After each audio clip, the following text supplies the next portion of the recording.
आइए जानते हैं न्यू ईयर क्यों मनाया जाता है। न्यू ईयर की शुरुआत उम्मीद और खुशियों का प्रतीक है। बीती बातों को पीछे छोड़कर नए लक्ष्यों और संकल्पों के साथ आगे बढ़ने का एक वैश्विक अवसर है। हालांकि भारत जैसे देशों में कई बड़े नव वर्ष भी मनाए जाते हैं। जब एक नया कैलेंडर वर्ष शुरू होता है तो नवीकरण, नई शुरुआत और भविष्य के लिए सकारात्मक इरादों का प्रतीक है। इसका महत्व जीवन में एक नया अध्याय शुरू करने, बुराई पर अच्छाई की जीत का जश्न मनाने, आत्मचिंतन और आध्यात्मिक लक्ष्यों की प्राप्ति के लिए होता है, जिसे दुनिया भर संस्कृति अलग अलग तरीके से मनाते हैं। हिंदू नववर्ष के चैत्र शुक्ल प्रतिपद से शुरू होकर सृष्टि के आरंभ, वसंत ऋतु और फसल की शुरुआत से जुड़ा है, जिसमें जीवन के खट्टे मीठे अनुभव को स्वीकार करने का संदेश होता है। यह एक नया कैलेंडर शुरू होने का दिन है जो सांस्कृतिक और धार्मिक रूप में महत्वपूर्ण है। विश्व भर में इसे अलग अलग तरीकों से मनाया जाता है, जैसे 1 जनवरी भारत नववर्ष शुक्ल प्रतिपद। यह बीती बातों को भूलकर नई शुरुआत करने का और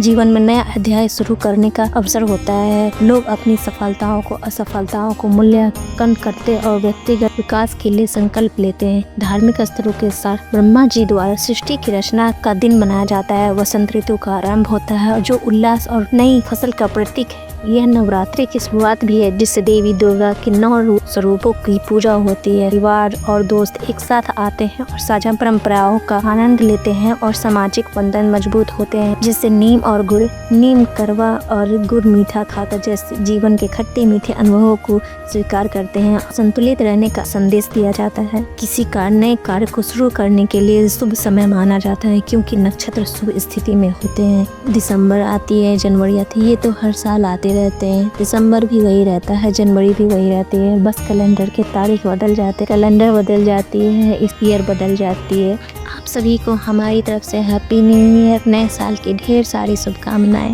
वीडियो अच्छी लगी हो तो लाइक कीजिए, सब्सक्राइब कीजिए। Thank you so much.